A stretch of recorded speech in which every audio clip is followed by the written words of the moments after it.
en direct sur Lilmod. Shalom à tous, Boker Tov. On est très heureux de se retrouver, comme chaque semaine, avec le Rav Yehuda Ben Ishai de la communauté de Emouna Shlema.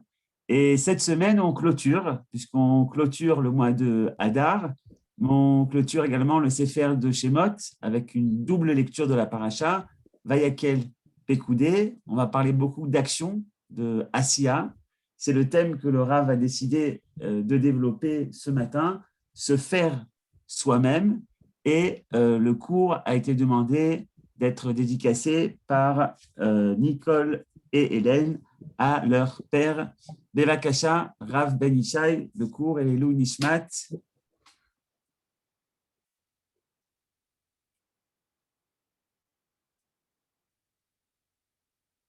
On vous entend pas, Rav? Toda Rabba. On m'entend? Oui, parfaitement.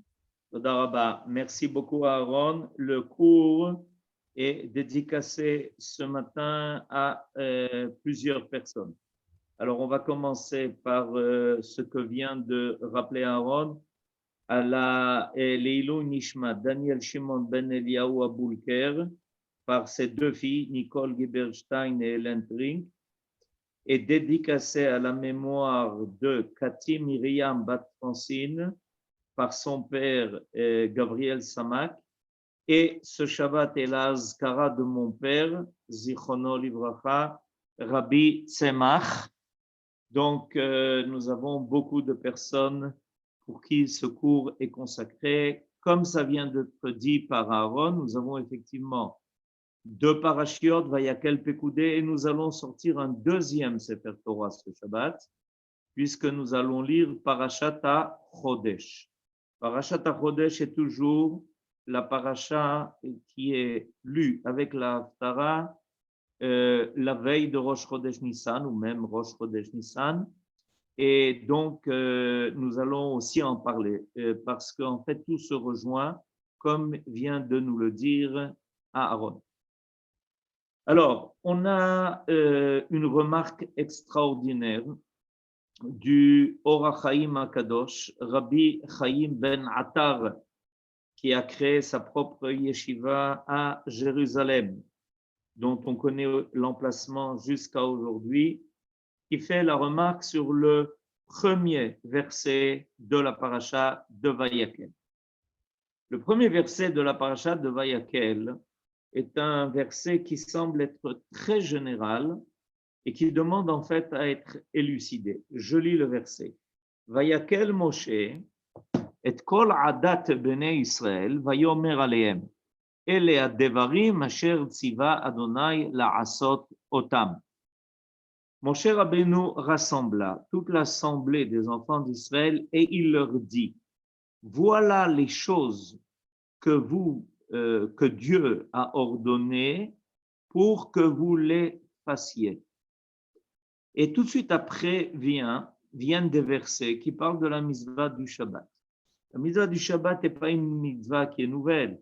Elle a déjà été énoncée dans les 10 paroles dans la paracha de Yitro. Elle a été déjà rappelée dans la paracha précédente, dans la paracha de Kitissa. Et voilà qu'à nouveau, cette mitzvah est rappelée au début de notre paracha. Sheshet yamim te'aseh melacha ubayom hasheviri yehye lachem kodesh shabbat shabbaton ladonai kol haoseh bo melacha yumat. Or, comme nous le montre maintenant Aaron, on avait déjà dans la parashat Kitissa, Veshameru ben Israël et Shabbat, la sotet Shabbat le dorotam berit olam. Dieu a en fait scellé une alliance avec nous autour du Shabbat. Alors, le Or HaChaim HaKadosh, précisément à cause de cela, pose une question fondamentale au début de la paracha sur le verset que nous avions vu précédemment. La asot otam, c'est la asot quoi? Reprenons ce verset. Vayakel Moshe, Moshe rassembla.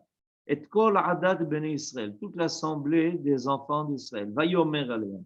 Et il leur dit, Ele adevarim, Asher tziva Adonai la'asot otam.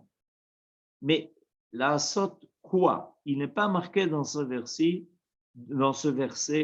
de quoi s'agit-il? La'asot otam. Quoi faire? Alors, le pshat semblerait être lié au verset d'après, la'asot otam, c'est-à-dire les règles concernant le Shabbat, les commandements concernant le Shabbat. Mais pourquoi est-ce qu'on aurait besoin de cette introduction, la'asot otam? Qu'est-ce qu'on rajoute à cela? Et la remarque du Or HaChaim HaKadosh est la suivante. Je vous la lis. Be'omro la'asot otam al bene Israël katuv be'emtsaut ad-devarim.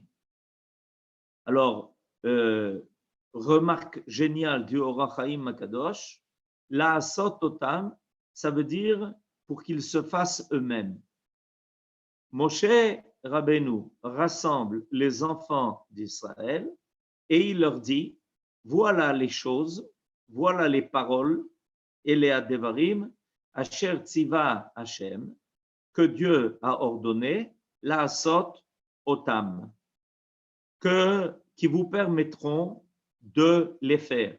De les faire, c'est de vous faire vous-même. Tu dois t'adresser aux enfants d'Israël pour leur dire, voilà ce qui vous permettra de vous faire vous-même.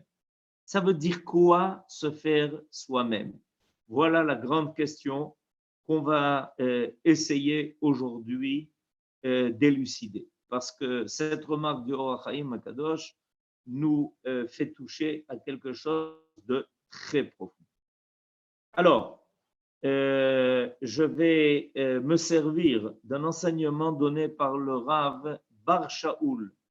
Le Rav Bar Shaul, Zichrono Livracha, était le Rav de Rehovot, et il y a de cela à peu près 60 ans, et il a écrit un article qui s'appelle « Deux naissances ». Et dans cet article-là, ce Mahamar qu'il appelle « Shteledot », il explique qu'en fait, un homme va naître deux fois. La première fois, sa naissance est une naissance qui est biologique. Ses parents l'ont fait naître et l'ont amené au monde.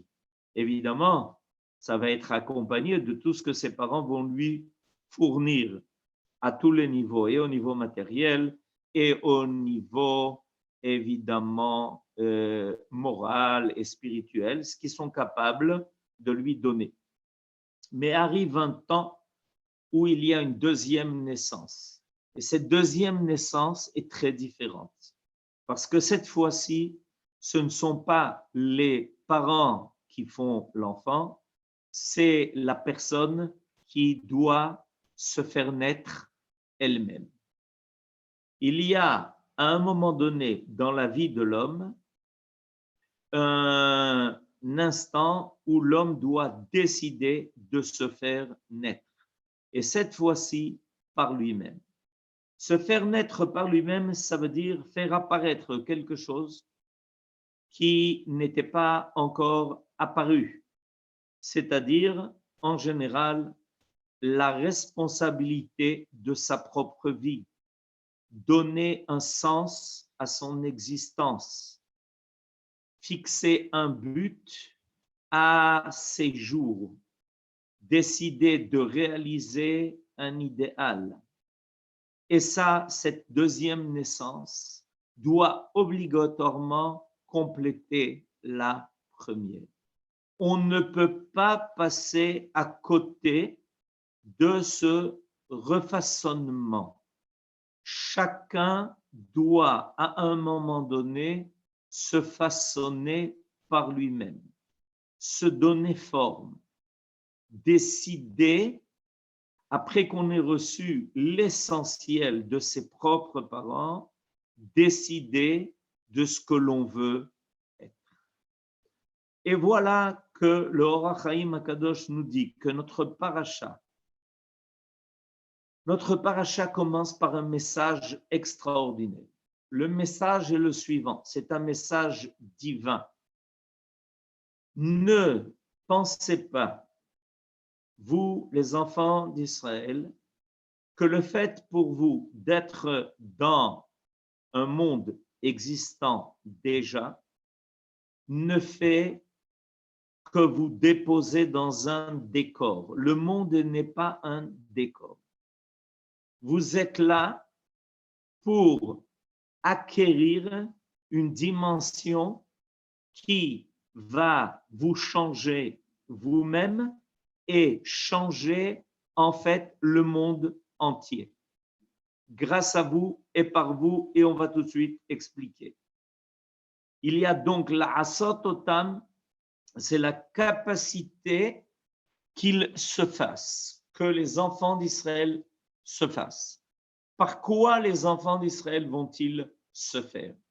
Ils vont se faire par la révélation que Dieu fait depuis qu'il les a réunis au Sinaï et qui ne s'est pas arrêté jusqu'à nos jours. On est en processus, nous, les enfants d'Israël, d'auto-création. Nous sommes dans un processus où nous acquérons petit à petit, nous arrivons à acquérir petit à petit une dimension qui est une dimension différente de la dimension naturelle des autres nations, des autres hommes. Et là se trouve la difficulté, parce que certains n'intègrent pas cela.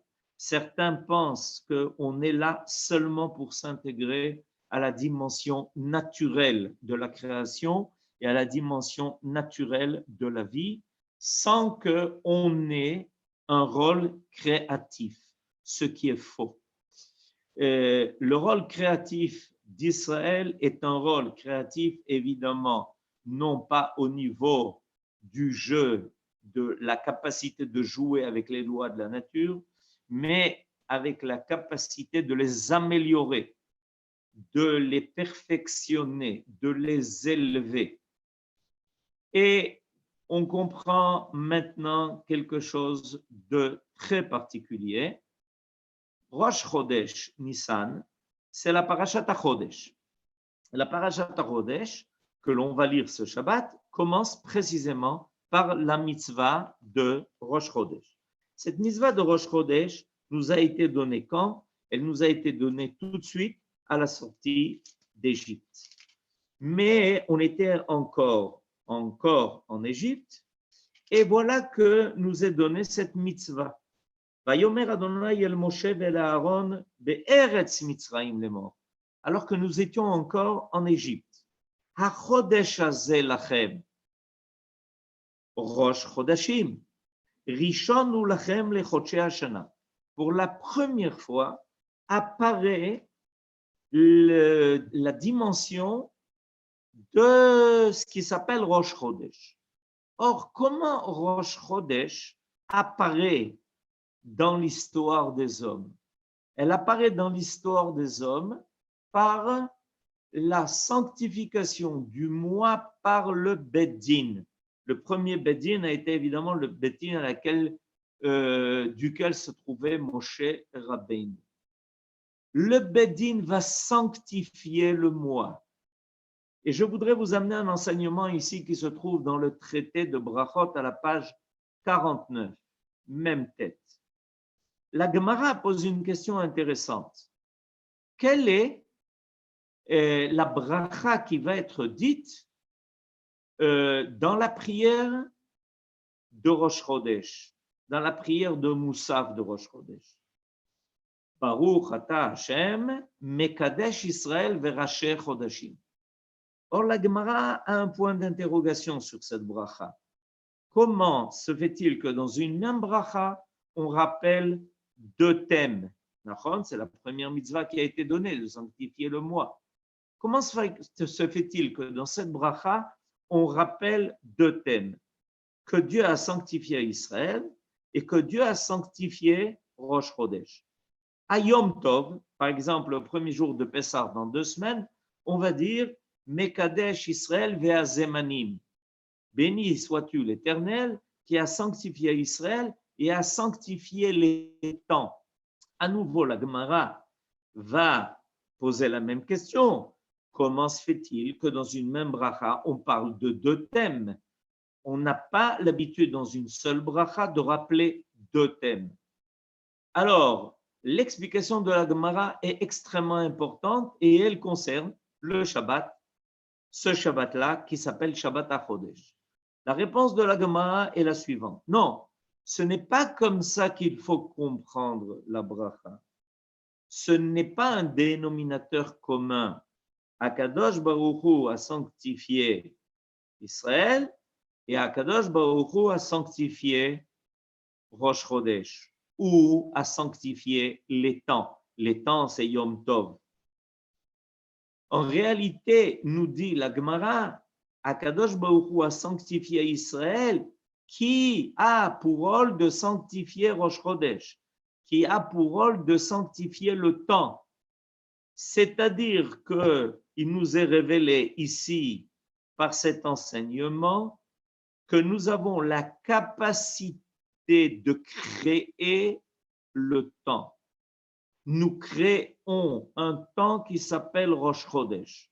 Nous créons un temps qui s'appelle Kodesh, Mekadesh Israël ve'azemanim, les jours de fête.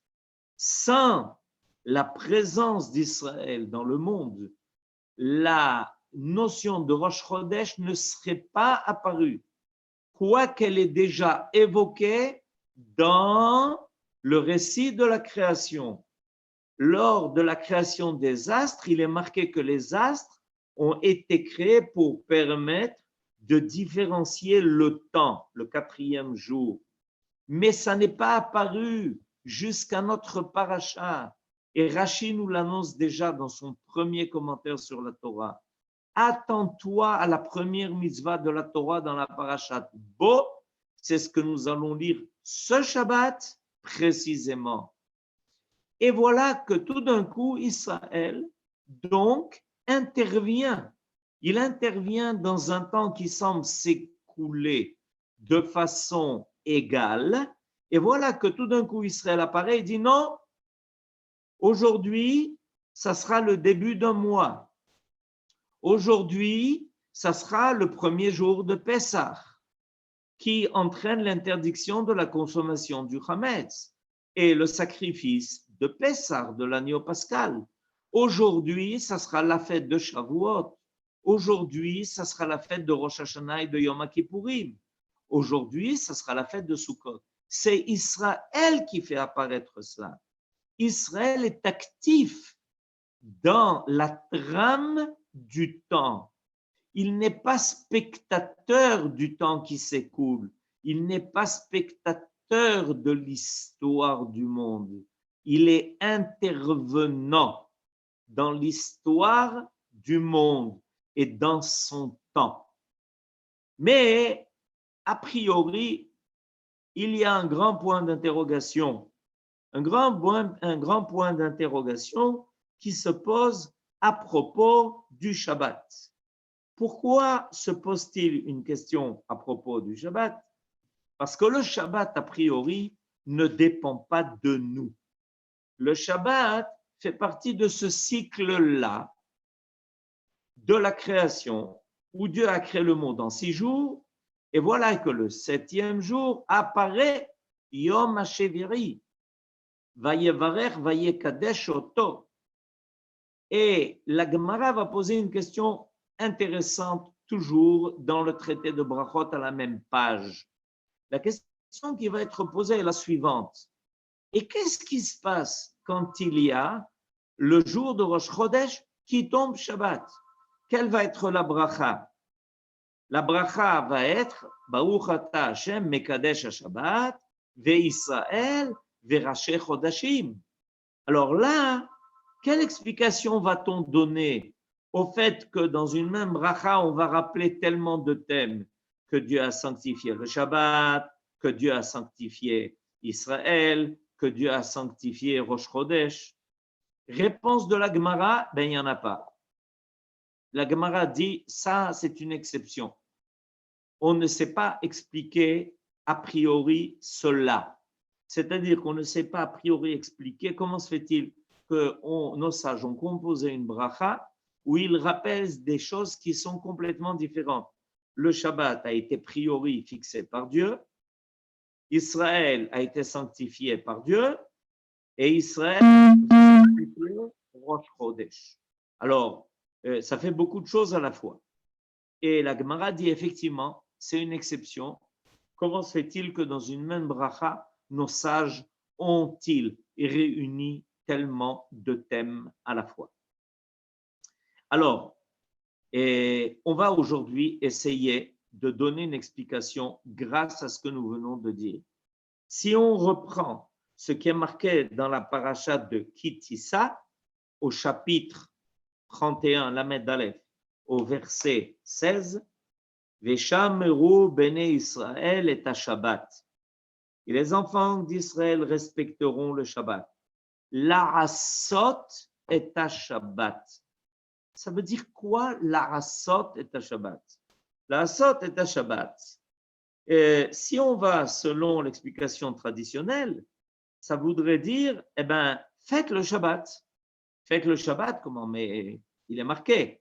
Veshameru bene Israël et à Shabbat. Les enfants d'Israël respecteront le Shabbat. Non, l'Arasot, il semblerait que ça soit tout simplement les mitzvot assez, l'Arasot, ce qu'on a à faire. Par exemple, faire le Kiddush.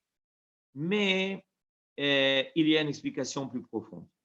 L'explication profonde vient de la traduction littérale. Veshameru bene Israël, les enfants d'Israël garderont ce quoi? Cette idée du Shabbat. La asot est à Shabbat, pour qu'ils fassent le Shabbat. C'est-à-dire que les enfants d'Israël ont aussi, eux, la capacité de faire le Shabbat. Mais a priori, ça semble contredire ce qu'on a dit. C'est que l'idée du Shabbat apparaît lors de la création. Nachon, ça revient à ce que j'ai dit tout à l'heure. L'idée de Rosh Chodesh apparaissait aussi lors de la création. L'idée des fêtes apparaissait lors de la création. Je vous lis le verset. Vayomer Elohim yeim meorot birkia hashamayim leavdil ben hayom u ben halayla vehayu leotot ou les moadim ou les yamim veshanim. C'est-à-dire que déjà dans le récit de la création, on parle donc de cette capacité grâce au soleil et à la lune de permettre de donner un sens au temps. Mais si Israël ne fait pas cela, par l'intermédiaire de son Bédine, il n'y aura pas de Rosh Chodesh. Il faut découvrir ce secret. Si Israël ne donne pas une révélation du Shabbat dans le temps, le Shabbat de la création ne se révèle pas non plus.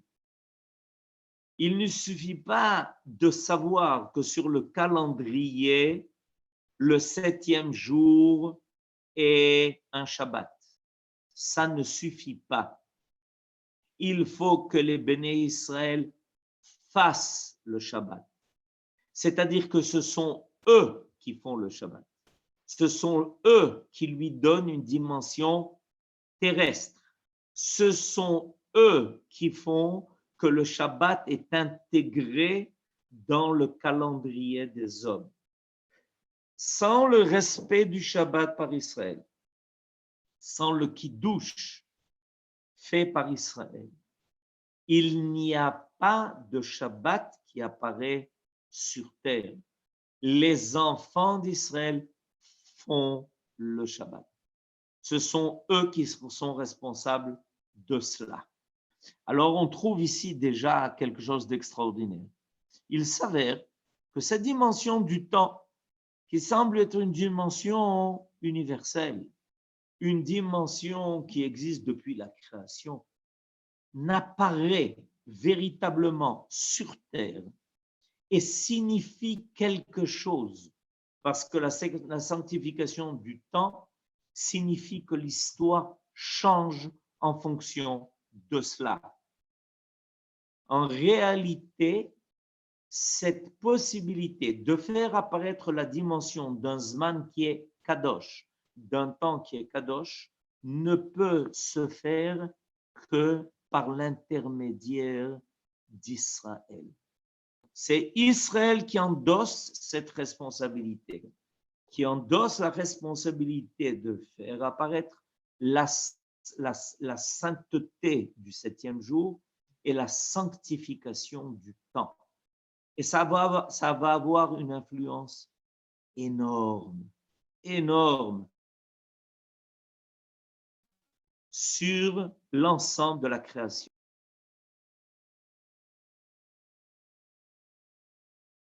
La création va vivre le Shabbat et la création va vivre la sainteté des fêtes d'Israël grâce à Israël. Alors, ça change tout. Et c'est pour ça que c'est la première mitzvah. La première mitzvah qu'annonce Rashi déjà au début de son commentaire sur la Torah est qu'Israël doit intervenir dans le temps. Israël ne peut pas se contenter de décompter les jours. Il ne peut pas se contenter de tourner les pages du calendrier. Il doit faire Pessah. Et quand Israël fait Pessah, il fait apparaître dans l'histoire des hommes la dimension de la sortie de la servitude, de la sortie de l'esclavage. Il fait apparaître dans le monde l'idée de la liberté. Quand Israël sanctifie le Shabbat, il fait apparaître dans le monde l'idée qu'un homme n'est pas esclave. Il n'est pas évêque. Et il a un temps pour s'arrêter et pour commencer à comprendre les secrets de la création divine et de s'y intégrer et de donner un rythme moral,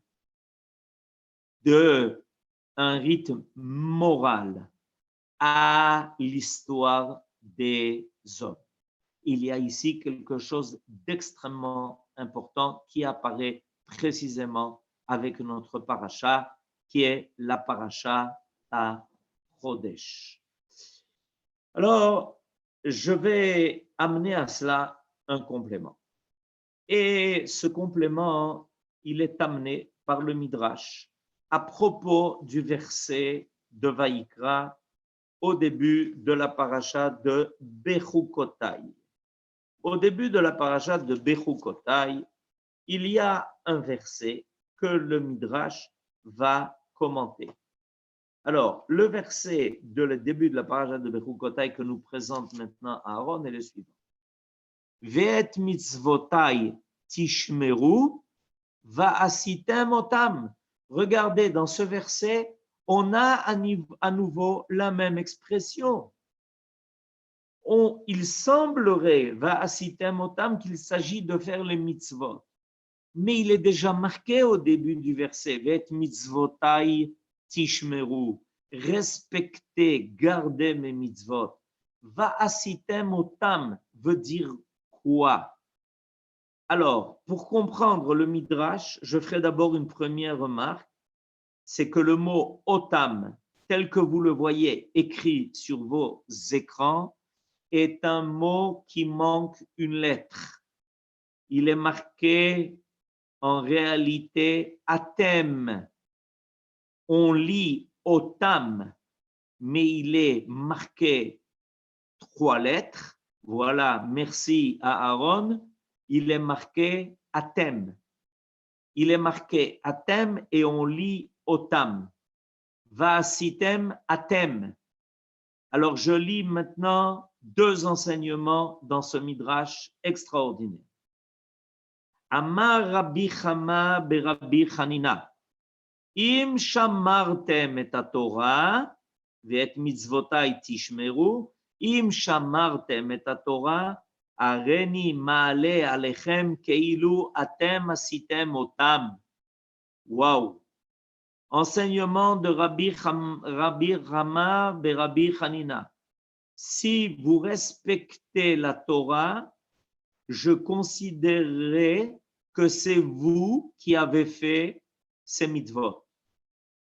J'explique. D'après l'enseignement de Rabbi Rama bar Hanina, quand nous faisons la Torah, c'est nous qui écrivons la Torah.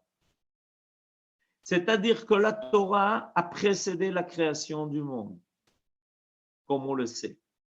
La Torah est le plan, non seulement de la création du monde au niveau de la nature, mais aussi au niveau de l'histoire. La Torah est là pour nous faire révéler la volonté divine. Elle est là pour nous révéler le projet de Dieu. Comment Dieu veut que son monde s'agence. Comment Dieu veut que son monde existe. Selon quels principes. Et pas seulement des lois physiques, mais aussi des lois métaphysiques. Seulement voilà, la Torah attend. Elle attend qu'il y ait des hommes qui acceptent d'endosser cette responsabilité, de faire apparaître cette volonté divine dans le cadre du monde créé. Et quand nous respectons les mitzvot, nous sommes considérés par Dieu comme les ayant fait exister. Sans nous, les mitzvot sont des lettres sur un parchemin, des lettres écrites, mais elles demandent, elles réclament de vivre ces lettres. Et elles ne peuvent vivre que par nous, parce que nous, Israël, sommes les seuls qui avons la capacité de les faire vivre, ces lettres, de les faire apparaître, de leur donner un contenu. Les lettres parlent de Tfilin.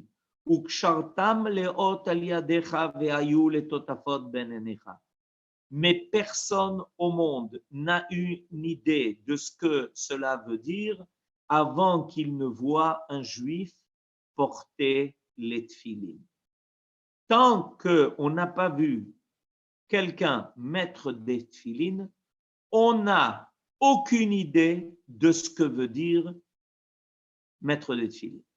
Il faut voir une fois dans sa vie un juif mettre des tfilin pour comprendre ce que cela veut dire. Et il en est de même pour toutes les mitzvot.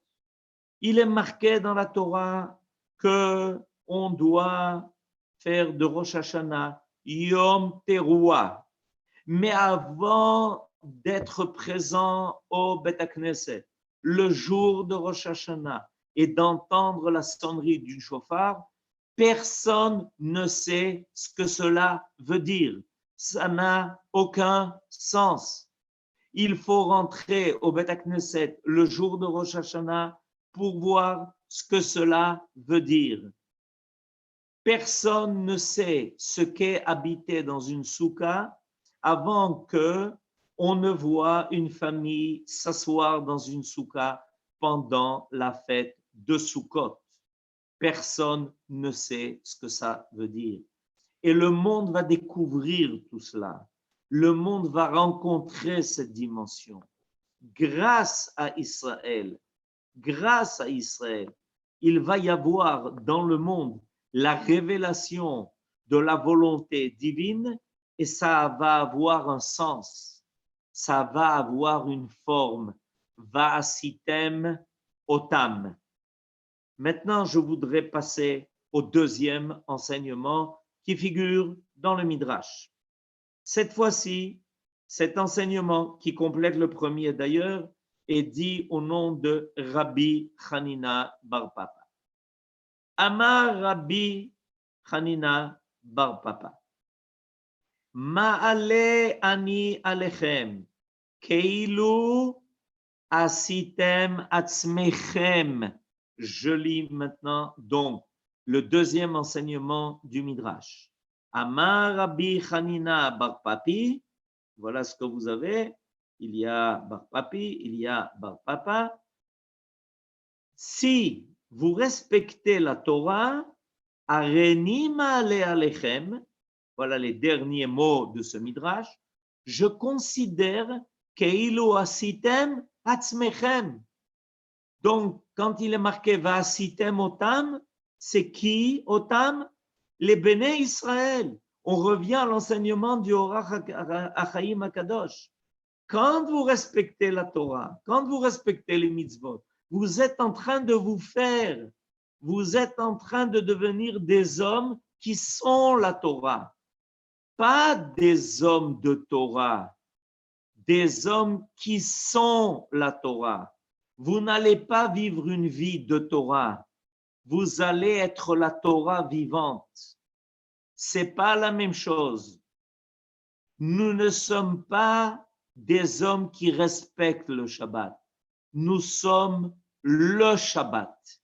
Nous ne sommes pas des hommes qui font Pessah. Nous sommes Pessah. Nous ne sommes pas des hommes qui s'assoient dans la soukha. Nous sommes une soukha. C'est un enseignement extraordinaire qui nous est donné dans ce midrash. Le but de la Torah, le but des mitzvot est que nous devenions nous-mêmes l'apparition de la Torah sur terre. Que quand on nous trouve, quand on nous rencontre, comme à travers notre présence, il va y avoir une compréhension vraie, une compréhension totale. Et il faut savoir qu'avant de rencontrer un rav, avant de rencontrer un tzaddik, on n'a aucune idée de ce que la Torah attend de l'homme. Mais quand on a rencontré un rav, quand on a rencontré un tzaddik, quand on le voit vivre avec les qualités et la Torah qu'il porte, alors on comprend ce qu'est non pas un homme de Torah, mais on comprend ce qu'est la Torah elle-même. Sans rencontrer un rav, sans apprendre d'un rav, on entend parler la Torah, mais on ne sait pas ce qu'elle est. Et c'est ce que ce midrash est en train de nous dire, que grâce aux enfants d'Israël, tout d'un coup dans le monde va apparaître un temps qui n'est pas un éternel recommencement, un temps qui n'est pas neutre. La neutralité est la définition du vide. La neutralité est la définition de quelque chose qui n'a aucun contenu, qui n'a aucune position. Le temps n'est pas neutre. Le temps véhicule des valeurs. Le temps véhicule des valeurs qui sont divines. Et il attend que l'on le capte. On va capter le temps. C'est nous qui allons capter le temps. Nous allons capter le temps de Rosh Chodesh. Nous allons capter le temps des fêtes. Nous allons capter le temps du Shabbat, ce que nous allons faire dans quelques heures. Et on le fait apparaître sur terre. Et par nous, à travers nous, grâce à nous, tout d'un coup, le monde connaît ce qu'est le Shabbat. Tout d'un monde connaît ce qu'est le renouvellement du temps. Tout d'un coup, le monde découvre ce qu'est la sanctification du temps. Sans nous, la Torah ne veut rien dire. Elle est un livre qui est fermé. Elle ne veut rien dire, ça veut dire qu'elle ne dit pas ce qu'elle a à dire. Non pas qu'elle n'a pas un sens, elle a un sens, mais il est caché. Et il faut que ça se révèle par l'intermédiaire du peuple d'Israël. Alors, prenons conscience tous, en faisant attention ce Shabbat à cette mitzvah, du mérite d'une part et de la responsabilité d'autre part, qui nous est donnée par cette parashat HaChodesh, par cette première mitzvah qui apparaît au moment où le peuple d'Israël va sortir de l'esclavage et de l'esclavage du temps, d'un cercle vicieux qui, au sens des nations et au sens de la philosophie, n'a aucun contenu. Alors, prenons conscience de ce mérite, nous, Israël, d'avoir été choisis pour cela. Faisons la Torah, faisons le Shabbat, faisons Rosh Chodesh, c'est-à-dire donnons-lui forme et faisons nous-mêmes. Je voudrais remercier à cette occasion notre ami Aaron Yohan, qui depuis des mois, ce temps de la Corona, et se dévoue pour faire participer essentiellement le public francophone aux enseignements des grands rabbinim qui sont capables, grâce à lui, de transmettre un message et sans lequel beaucoup de gens se sentent tellement isolés. Une organisation qui s'appelle Ilmod, et grâce à laquelle on est en train maintenant à nouveau de se rencontrer chaque semaine de façon hebdomadaire pour ce cours de Parashat Shavua, mais pas seulement pour cela, et entre dimanche et de dimanche à mardi, pour pouvoir continuer à emplir son action, à l'élargir, à faire que d'autres communautés dans le monde puissent se lier à nous, il a besoin évidemment de moyens. Alors tous ceux qui sentent qu'ils ont avoir un devoir moral envers ce qu'il fait, je donne ma bracha totale et complète à cette campagne qu'il lance. Et si vous pouvez évidemment le soutenir et envoyer d'autres personnes, d'abord assister à ses cours et à le soutenir dans son action par un don éventuellement, je recommande de le faire. Mamash mitzvah gdola. Shabbat shalom à tous nos auditeurs et à très bientôt. Toda Rabba Rav, avec votre permission, Birshut Harav, vous avez parlé du Or HaChaim HaKadosh, et ça m'a rappelé le Or HaChaim HaKadosh très connu dans le livre de, c'est pas Shemot, pas du tout, c'est une erreur, c'est dans Devarim, j'ai pas eu le temps de changer. Les Samarta Bechol Atov, tu seras heureux de tout le bien, Asher Natan Lecha Hashem Elokecha Levetecha, que Dieu t'a donné dans ta maison, et ta Lévi, Vager Asher Bekirvecha, le Lévi et l'étranger qui est avec toi. Ve'en Atov et la Torah, c'est ce qu'il nous dit le Or HaChaim HaKadosh. Le Tov, c'est la Torah, et c'est écrit ici à la fin, Sha Torah kolelet kol hatovot shebaolam. Je vais reprendre le début du Or HaChaim parce qu'il est important. Ve'en Tov et la Torah, she'im hayu bnei adam margishim bemetikut ve'arevut atov haTorah, hayu mishtagim u'mitlaatim acharei. Si nous, les hommes, les citoyens, le genre humain, comprenez, ressentez la métikout, la bonté, la douceur du Tov de la Torah, on se deviendrait fou et on pourrait courir après la Torah sans arrêt, on oublierait toutes les kesef et zahav, l'or et l'argent. Et je pense que c'est grâce à votre cours, entre autres, et à d'autres cours, que vraiment, aujourd'hui, en tous les cas, moi, j'ai senti dans votre cours vouloir me rapprocher, étudier encore plus de Torah. La métikout, la Torah, c'est avec cette chanson qu'on va terminer. Et bien évidemment, les horaires de Shabbat Kodesh, pour nos amis de Suisse, à 18h19, au sud de la France, à Marseille, 18h23, on nous écoute également, à Tel Aviv, 17h26, à Yerushalayim Ira Kodesh, 17h05. Donc, on va finir avec la chanson qui a Torah Kolelet Kol HaTovot Shebaolam, qui est donc pris du Or HaChaim HaKadosh. Vous pouvez, à partir de maintenant, ouvrir votre micro et, comme chaque semaine, souhaiter Shabbat Shalom à toutes et à tous. Et voilà, Shabbat Shalom. Shabbat Shalom et merci. Shabbat Shalom, Toda Rabba. Toda Rabba. כל הכבוד, שבת שלום. Merci. כל הכבוד. Shabbat Shabbat Shalom à tous. Shabbat Shalom au Rav. à tous. Shalom. Et à tout le monde. Shabbat Shalom, Rav, à tout le monde. Shabbat Shalom. Shabbat Shalom. Merci. Shabbat Shalom, Chodesh Tov. Chodesh Shalom. Chodesh Tov. Toda Rabba. Toda Rabba. Shabbat Shalom à tous. Voilà, ceux qui veulent. Shabbat Shalom, Chodesh Shalom.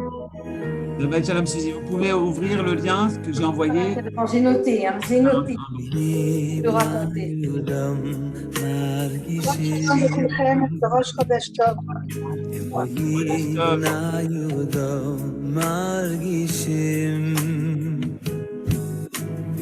שבת שלום, חודש טוב.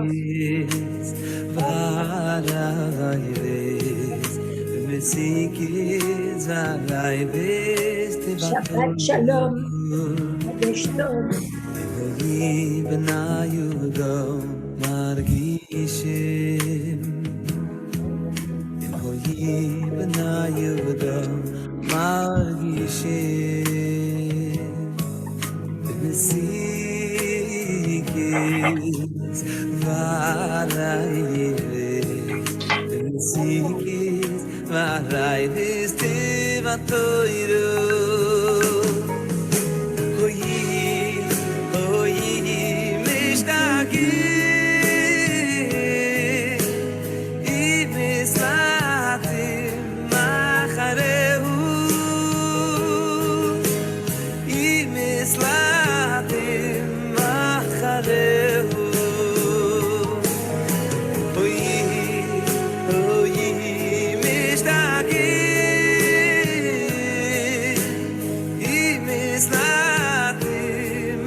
Shai ve'anayhem kim lo yolam kezevozor lemeyimu ki ato yilu koileles kol ato yivois shebu yolam ki ato yilu koileles kol ato yivois shebu yolam ki ato yilu koileles kol ato yivois shebu Yiru koileles, kol atoy boy shebu yilam.